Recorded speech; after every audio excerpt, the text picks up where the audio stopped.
and welcome to the second lecture of viruses. And here we will discuss how you classify viruses and the viral structure. In the picture you see here and behind our background, you see COVID-19. This is the structure of the coronavirus, um, and in it you can see all the various parts that we will go. You can see that it has an HE spike and an S spike versus H and N that we'll see in a flu vaccine. So these spikes are important because they are what is going to allow the virus to attach to uh, organisms and allow them to actually infect organisms. And that is, as we'll see, one of the reasons why you use soap. The soap actually um, prevents the viruses and bacteria from attaching to you, um, thereby preventing them from being able to infect you. Okay, so um, all viruses have uh, three of these four structures, and a lot of them have the fourth. So uh, we need directions, okay? At the very least, we need DNA and RNA. We can't have both. We're only going to have one or the other, and that is actually how we're going to classify these sets of bacteria or these sets of viruses. Is does it have DNA? Does it have RNA? And what shape is it? What do I mean by shape? I mean, is it single-stranded or double-stranded? Does it have two strands or a single strand? So DNA and RNA, then it always has a capsid. It needs the capsid to carry the DNA. It's going to need the DNA to be encapsulated, capsid. If there was no capsid, it would go like this, and the DNA would be nothing. Okay, it certainly wouldn't be a virus. We talked about it already in the last slide, but we need spikes. Okay, they are glycoproteins, glyco being sugar backbone proteins. Okay, so the spikes are going to allow us to attach. They can also allow the virus to escape when they need to. The last feature is the viral envelope. You can see the two examples, adenovirus and HIV retrovirus. We'll get to what retrovirus means. But adenovirus does not have a viral envelope, so it is called naked. And HIV does have a envelope, and so it is called enveloped, naked or enveloped. Hammering home the third time the spikes. Okay, the spikes are super important. If you're going to learn anything about a virus, you need to know that it has a genome, and that these spikes are what's going to cause it to be infectious. How do we know that they're going to be infectious? Well, here's three different examples right here.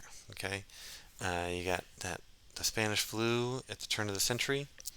H1N1, you had the H1 spike and the N1 spike. What does H and N mean? Well, we saw on the last slide that the virus had HE and S spikes.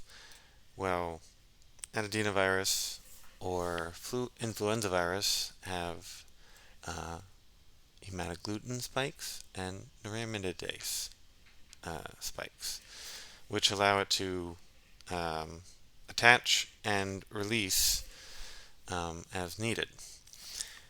In the flu, we've had more than one of the H1N1 outbreaks, and we have the Spanish flu, which was pretty devastating after World War One, or even during it.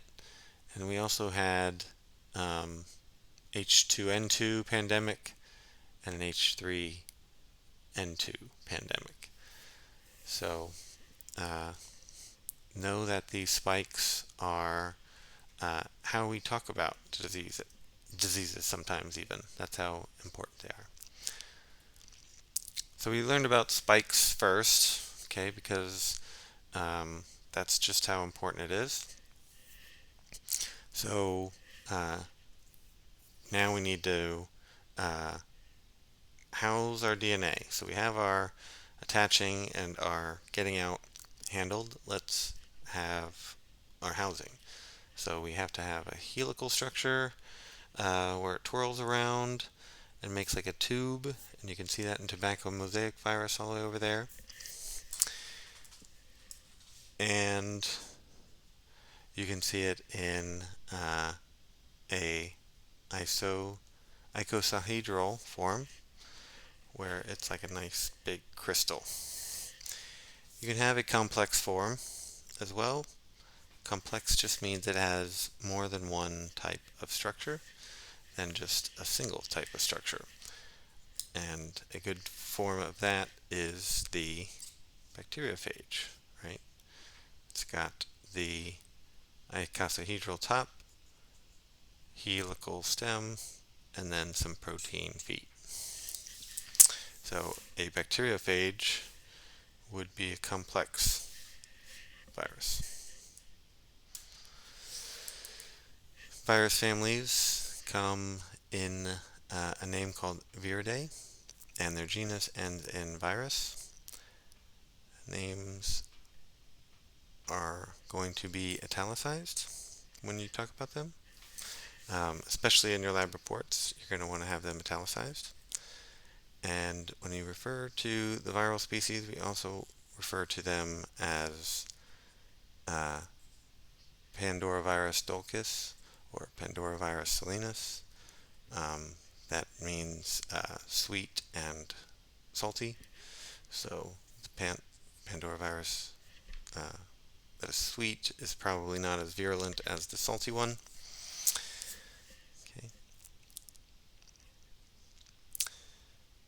But we also have another way to classify viruses, like we talked about just briefly. So we have our capsid, we have our spikes. Now, like I said, every virus has um, genomic data, and that's either RNA or DNA. You can have single-stranded RNA or double-stranded RNA. You can have the same for DNA. Okay, and that's just going to give us that SS or DS designation. Okay, and that's how we are going to describe them. We're going to say, okay, I have single-stranded DNA. I have an envelope. I am double-stranded DNA. I don't have an envelope.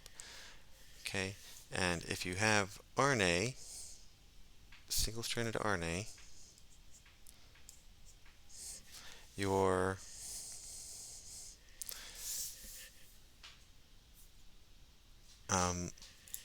your single-stranded RNA comes in two different types, either a positive strand or a negative strand. The positive strand means that it is ready to go and ready to be translated directly by a ribosome, whereas the negative strand does not means that it is not ready to go. And you'll see that briefly in a second, but that is how we start to classify viruses. And here is a nice handy dandy list of viruses that you would want to take to heart, okay? Not to memorize, but to kind of see where things that you know are at. You have simplex virus up here. You have papillomavirus here, which has a vaccine that you will need to know way down the road in our micro class. We have rotavirus. That is the number one cause of diarrhea in the world. So if you've had an illness related to diarrhea, It was probably rotavirus. We also have rhinovirus, the common cold, which everyone seems to get, and a Ebola virus, you might have heard, back maybe 8 years ago. And we also have an influenza virus. So most of those you probably have heard of, with the exception of rotavirus. But yeah, so no, they can all be classified in nice, distinct genomes. And that will conclude our second part of our viral lecture as we go into uh, the bacteriophage and how bacterial viruses will replicate and how they are virulent.